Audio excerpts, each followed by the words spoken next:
ध्ययेत् शारदचन्द्रसुन्दरकम्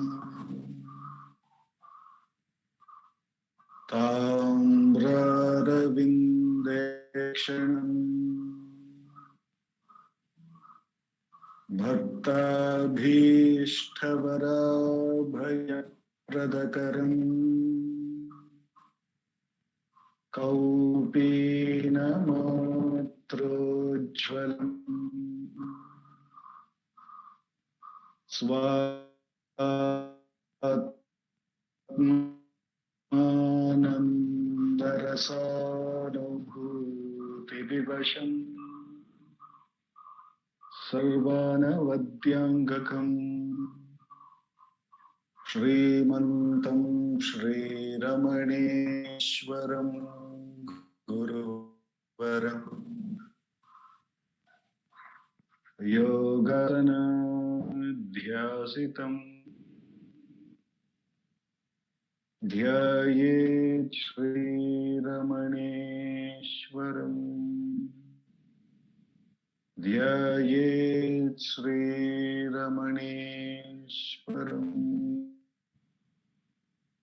ध्यायेत् श्रीरमणेश्वरम्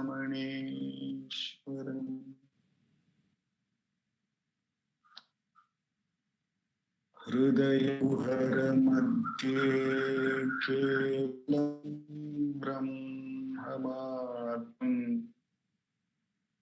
यहमहमिति साक्षात्तेन भाति हृदि विषमनसा स्वं चिन्वतामच्युतव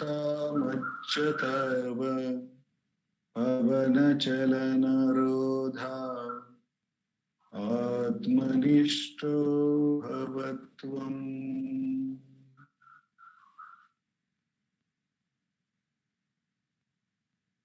Namo Ramana.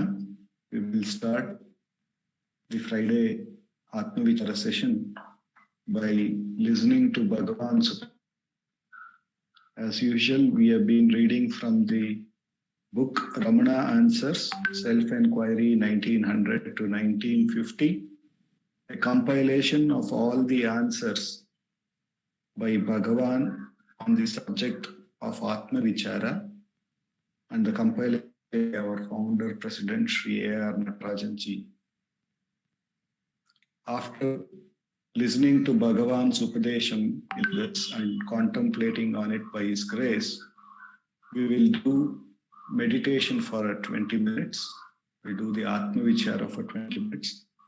After the Atma Vichara session, then we will be having a talk by our President Sharda Akka on Ramana Gita.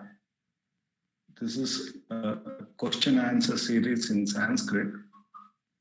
These questions are put by Ganapati Muni to Bhagavan on the same subject of Atma Vichara, which Akka will get on each of the question and answers.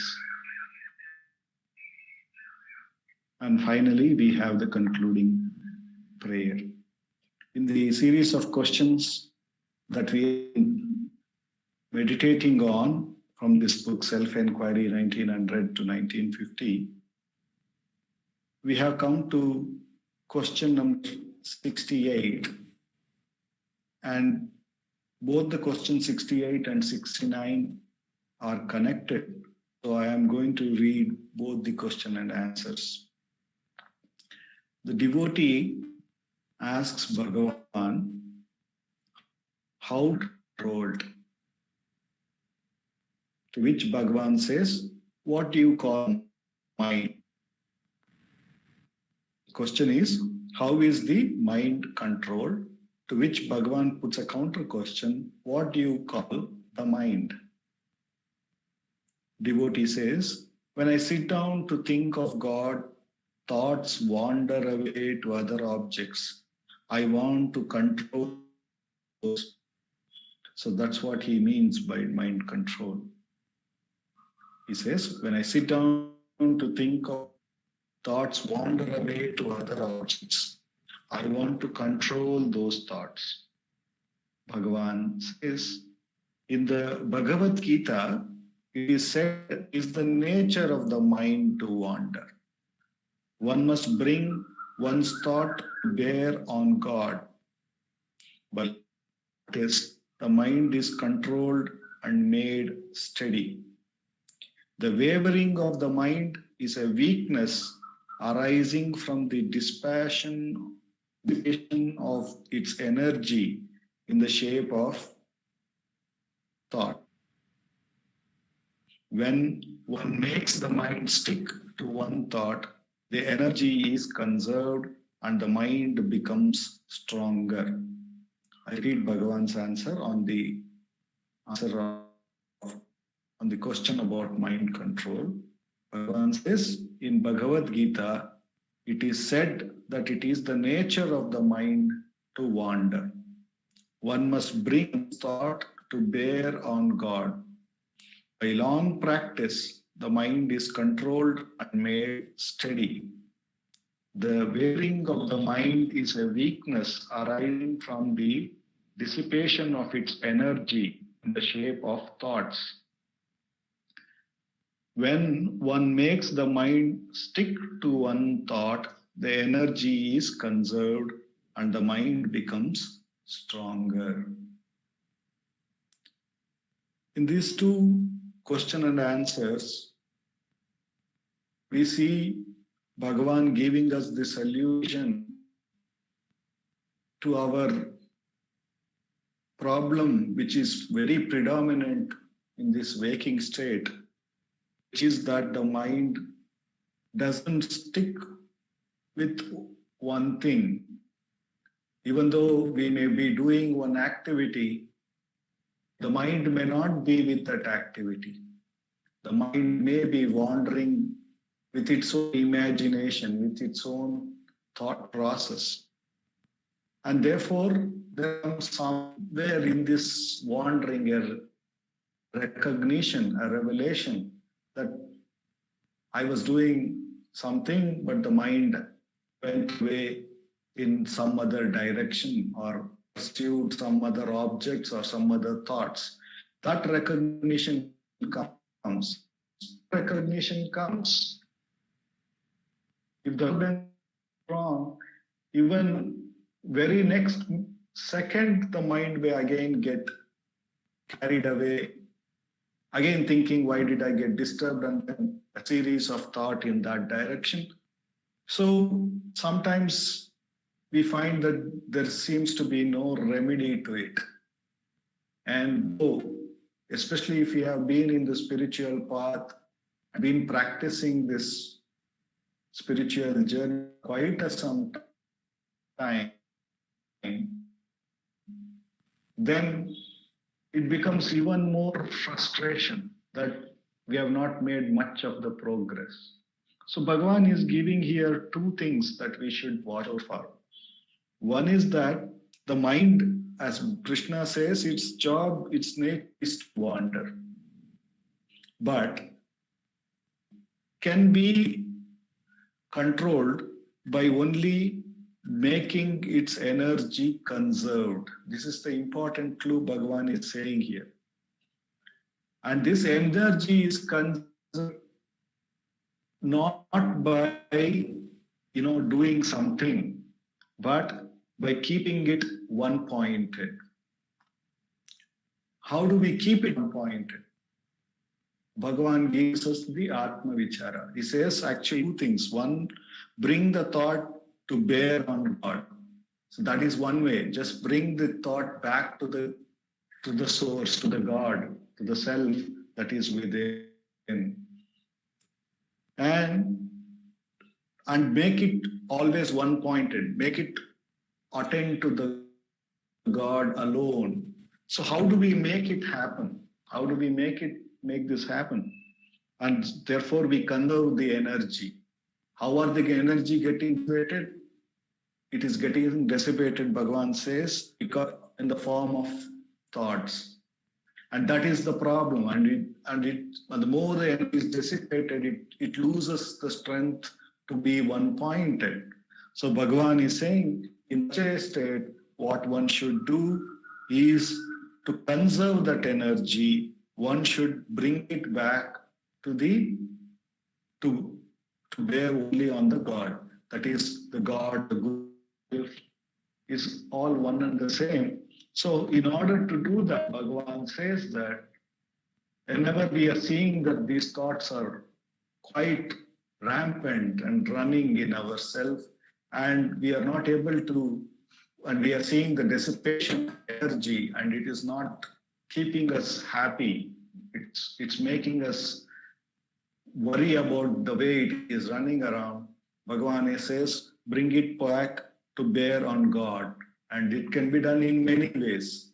The simplest, which we have seen, which is in his used to happen, he would just immediately start the Nama Japa. It is the easiest thing because the mind is very well outward turned. In the outward, if you can hold the name of the God and stay with it. Stay with it when I mean keep a focused attention on the name of the chanting of the God's name. It may be Om Namo Bhagavate Shri Ramanaya. Constantly the attention being on that. Or Bhagavan says, just watch the breath also. The natural going in and coming out of the breath. That will make the mind quieter a little. And from that stage, after the mind has been quietened a little bit, immediately we should start the Atma Vichara. We should take it more inner by inquiring to whom is this thought? Who am I? Who am I? By inquiring this who am I, the mind is taken to the real source, to the self, which is the reality which is within. And by repeatedly dipping the mind now, instead of with the thought, taking and dipping it in the self, that which is the source of everything, then the mind energy is served and then the mind becomes stronger. Now, there is one thing to do this practice and make it stronger, but we should be also in a daily, we should be observant whenever the mind has become weak or dissipated or being running, then and there, it is a good idea to stop what we are doing and get back to this Atma Vichara, get back to the holding of the Lord's name and doing Atma Vichara, because the strength of the mind is very, very important. Whatever we are only doing for the sake of happiness. And if we are going to do it in an agitated state of mind, perhaps that is not what it is calling for. So, recognize that the mind is dissipated, its best effort is to get back to Atma Vichara. And we should understand that this environment of the waking state is going to be intact. It is only in this waking environment that we want to get back to this, keep the mind back at the source. Therefore, it is important that we have to understand that the mind will get dissipated. Mind will get, dissipated in objects. But the important thing is to bring it back to the self, bring it back to the self, so that we should not get too bothered that the mind got, what I mean to say is, don't get too carried away by the thought that the mind got dissipated. That be a be gone kind of an event. Immediately let there be a recognition. This has happened, and here is an opportunity to get back and strengthen the mind, and so that we immediately start or embark on this Atma Vichara.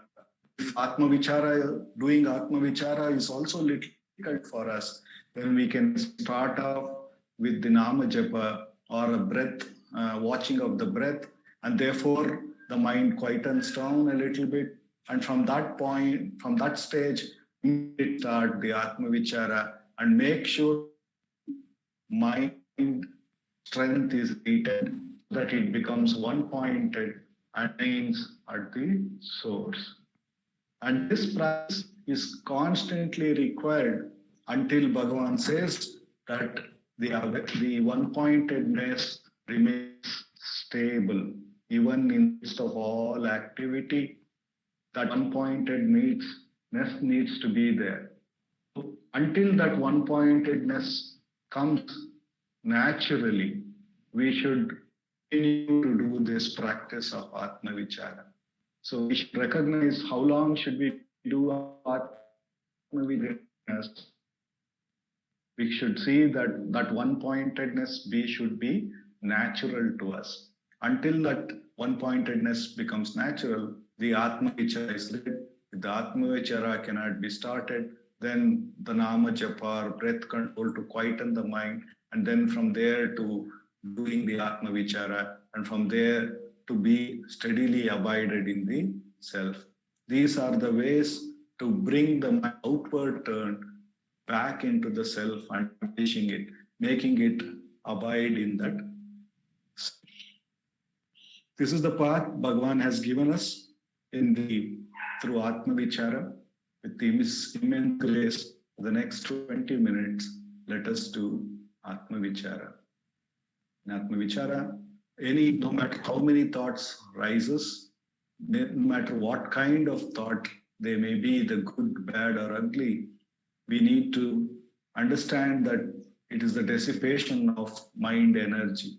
Therefore, we should inquire to whom is this, and then we recognize it is for me, the thinker. Therefore, we should see that we have become a thinker rather than the awareness, which should simply be aware of things. When we inquire, who am I? Who is this thinker? Or where from this I rises from? Or what do we really call as I? When we try to go to the source of the I, then we transcend the thinker. We become the self by the grace of this Guru. We get abided in the self when we look at the thinker, because the thinker is only an object to the awareness. And by repeatedly diving back into the self, Bhagavan assures that the mind will gain enough strength to remain at the source. The image of Bhagavan for the next 20 minutes, let us do Vichara.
Om Namo Bhagavate Shri Ramanaya. Namo Ramana. Urto Sharada. Namo Ramana. Prostrations to Ramana, shining as a self in all beings. By the immense grace of that self, we have been able to practice Atma Vichara and also jointly during the Satsangh. And we have been meditating on the answers of Bhagavan to various questions, including the questions to Bhagavan in Ramana Gita, or recorded as Ramana Gita by Ganapati Muni.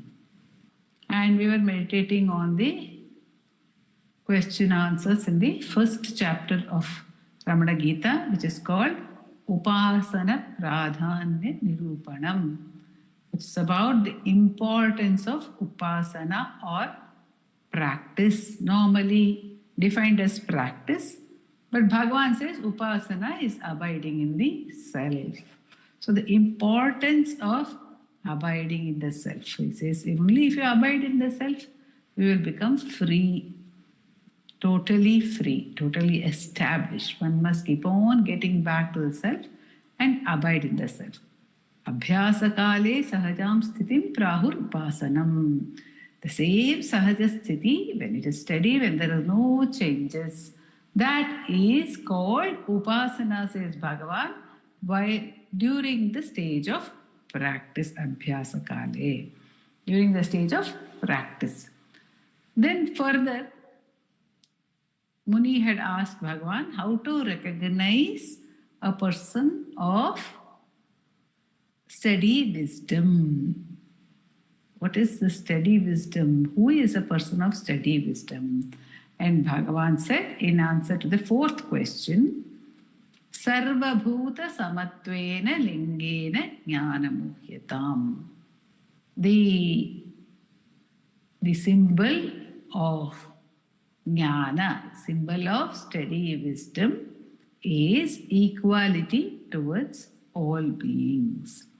So we see this in the manifestation, in Bhagavan's manifestation.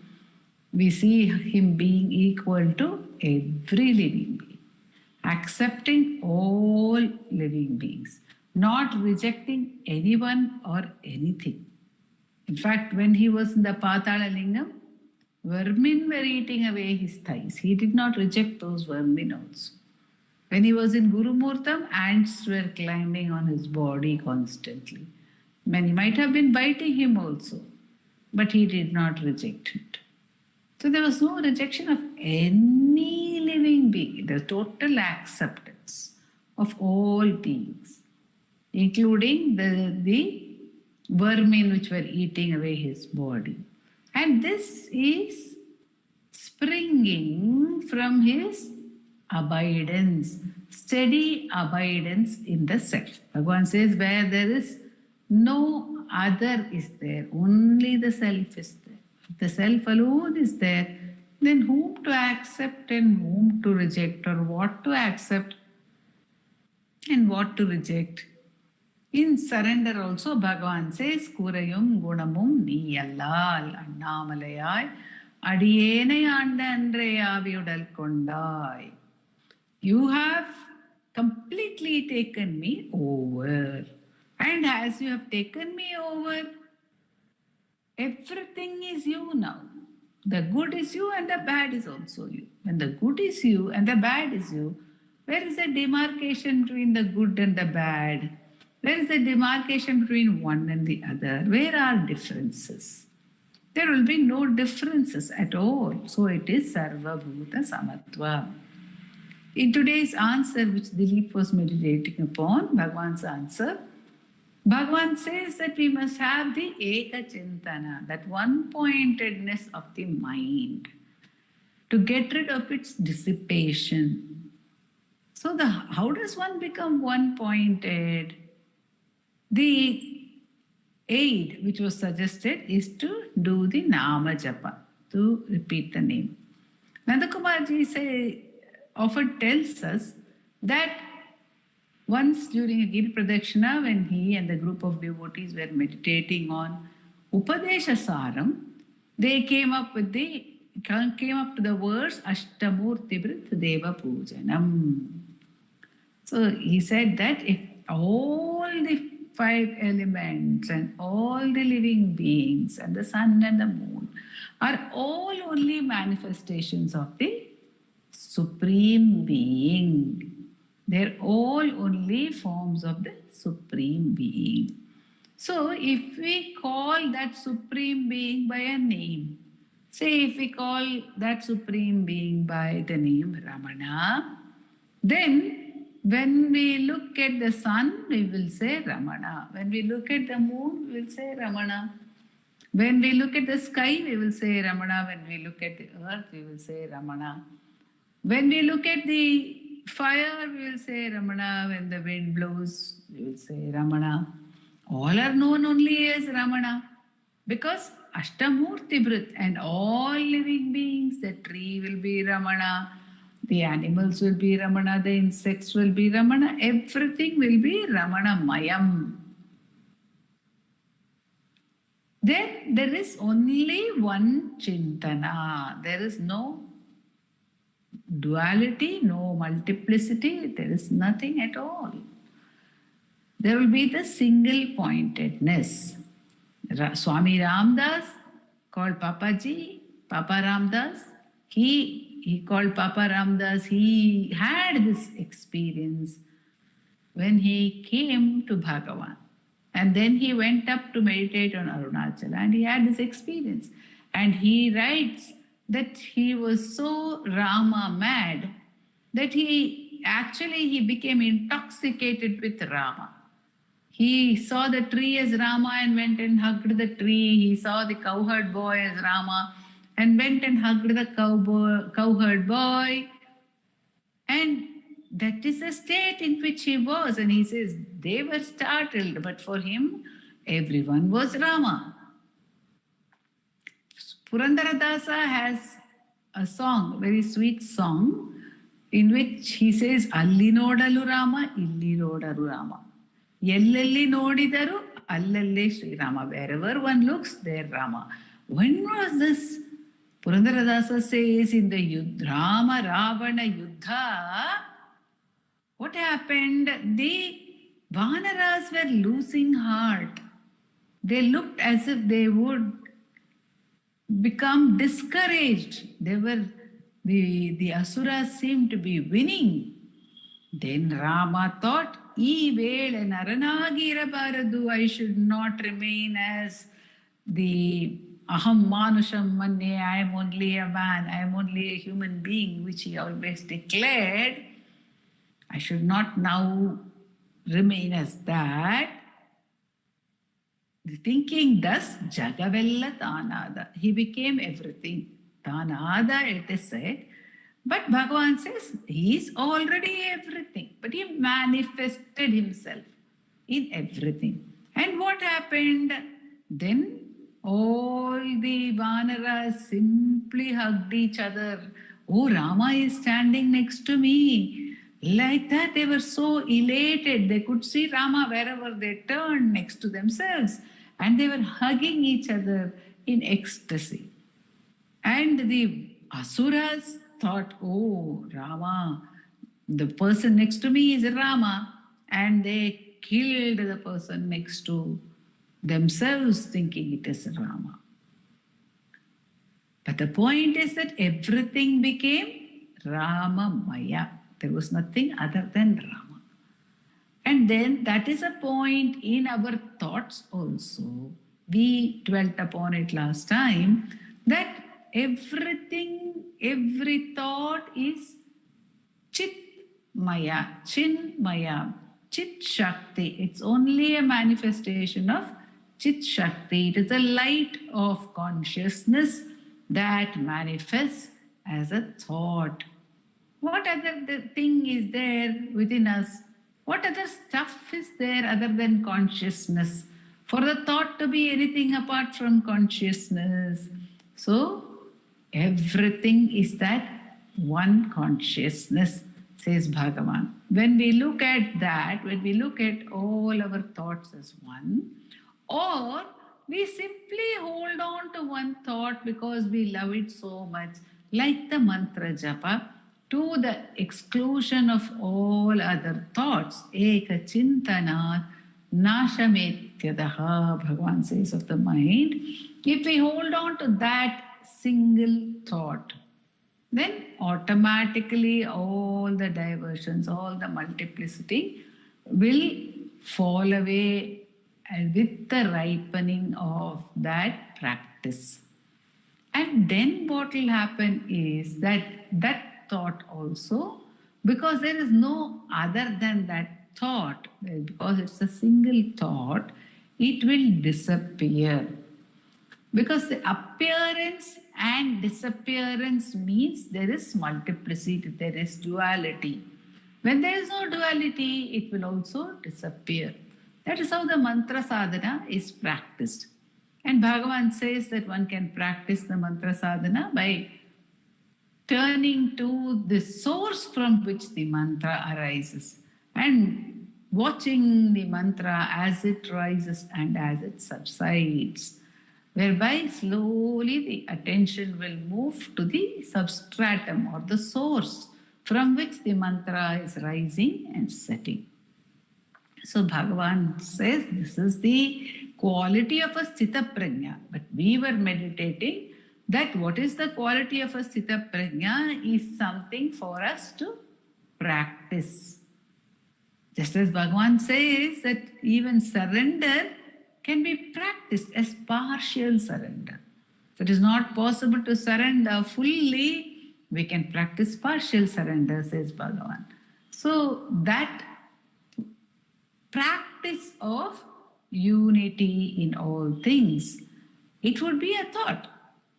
But that thought will help us to combat the multiplicity of thoughts. And ultimately, that thought would also dissolve. That thought has to dissolve into the enquiry.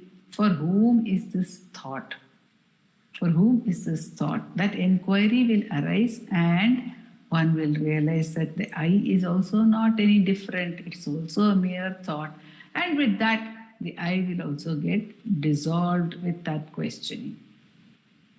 So Bhagavan says this is the state to be attained, the state of oneness, the state of the non-dual experience. But Muni has another 2 questions beyond that in the chapter. And the 5th question he had asked was whether desire would be fulfilled if the practice was started or initiated with a particular desire. Supposing one has a desire, and to fulfill the desire, one starts meditating. One starts doing dhyana. But because of one's capacity to focus on the source, because of whatever reason, some purvavasana or whatever it may be, if one abides in the self steadily, Muni asks, what happens to that desire? Will it get fulfilled? Will it not get fulfilled? Actually, that is our worry. Why don't we leave all the thoughts and get back into the self? Because we have this doubt that if I leave my thought, if I leave my desire, because thought is desire, thought is nothing but desire. If there is no desire, there can be no thought whatsoever. Every thought is only desire. Even negative thoughts are desire. How are they desire? They are desire either to get rid of something, or desire to sustain something, desire to attain something, or a simple desire to remain as an identity. The moment I have a thought, then I, as this entity who is having the thought, becomes valid. But if there is no thought, then where is the space, or where is the existence of the entity who is having thoughts? When there are no thoughts, where is a thinker? So the desire to be a thinker, if not any other desire, if it is only a simple desire also, the simple base desire, the underlying desire to be an entity, that underlying desire to become something, to be someone, to be identified, that only makes thought rise. So Bhagavan says, if any thought is there, that means the I thought is there. So the desire is there. If I am getting thoughts, desire is there. Otherwise, I could be in samadhi. I could be in samadhi. Why should I have a thought? Why should we have a thought? What forces us to have a thought? Who forces us to have a thought? We say it is our own tendencies, our own past experiences. Where are they? They are there for us. It is our own attention to the object that makes it into a thought, says Bhagavan. And what makes us move? That's why even when to the monkey which moved, Bhagavan said, Yenna rajyam kollapodu. What kingdom are you going to lose? Why are you moving away? So the desire is there. And desire is there. Even samadhi for us, even that kama arabdha samadhi, that samadhi which happens. It happens sometimes due to the pure desire of getting self-knowledge. We may have a desire, we want to get self-knowledge. Bhagavan says, don't even have that desire. Who is to get knowledge? So don't even have a desire to get self-knowledge, says Bhagavan. However, we may have that desire, or we may have some other desire, and we may start the practice. Mantra sadhana, for example, we may start to fulfill some desire. I will chant so many crores of mantras. There is one story I remember. There was one man in days of yore who had a need, who had a desire. He needed a lot of money. And he was told that if he did a particular mantra, chanted a particular mantra, multiple crores of times, then Mahalakshmi herself would appear before him and grant him every wish of his.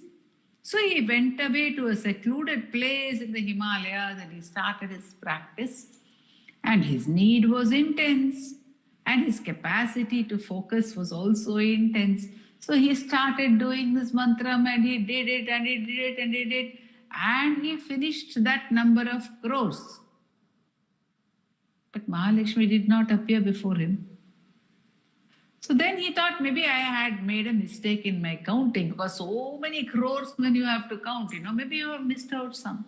So he continued and he continued and he continued. And when he continued at one point, he got into the pure samadhi, and that samadhi became steady, that it no longer mattered, nothing mattered, whether Mahalakshmi appears, whether the money is there, not there, nothing mattered, because he got into the self. He became absorbed in the self. At which point Mahalakshmi appeared. Then he welcomed her, he prostrated to her and he said, Mother, it's so compassionate of you to have come. She said, what do you want? He said, I don't want anything. But I have a small doubt. Maybe you can answer that for me. Yes, what is it, my child? I was told that if I chant this mantra a certain number of times, you will appear before me and you will grant me my wishes. Is this true? Because you did not appear before me when I had finished chanting the mantra that many times.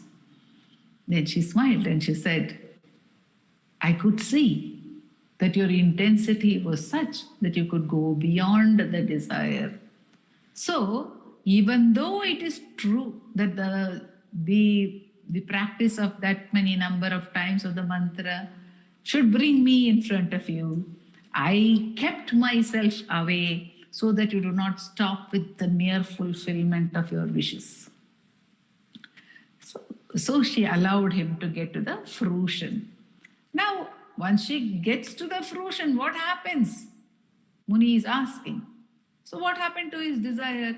But will it be fulfilled or not? She did appear. She did appear. And she might have given him whatever he had thought of even without his asking, because Bhagavan says in Ramana Gita, Kamarabdha samadhistu kamam phalati nishchitam. Kamam phalati nishchitam. The fruition of the desire will certainly happen. Whatever desire we have, before the starting of samadhi, if we have practiced, even if we have practiced samadhi with a desire, that desire is bound to be fulfilled. But Bhagavan adds, Kamena yogam abhyasya sitaprajno bhavedyati sakamo mushya saphalyam gachannapi naharshayet. Even though the desire may be fulfilled, if one has become a sthita prajna, one is no longer worried that whether the desire is fulfilled or not, nor is one elated on account of the fulfillment of the desire. This is what Bhagavan says. But the point is like this, that if we have some desires, pending desires, we can comfortably drop all of them and get back into the self. Because they are going to get automatically fulfilled. Whether they matter or not later, they are going to get fulfilled. On the other hand, if we are busy pursuing our desires, there is no guarantee that they will get fulfilled.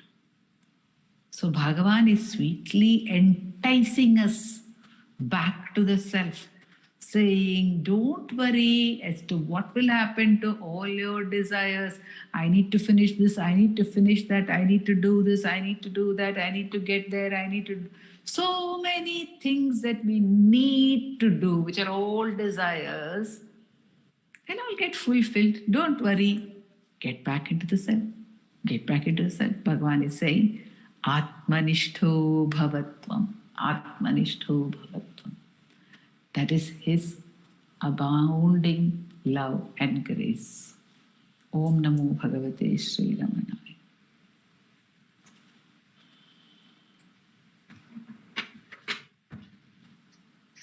Namo Ramana. Thank you. Namo Ramana. Thank you.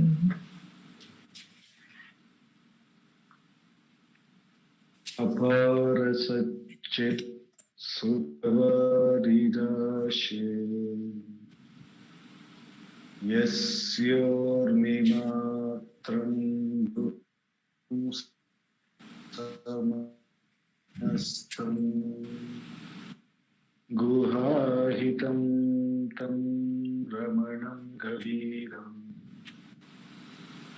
Chinta Vihinam Chinta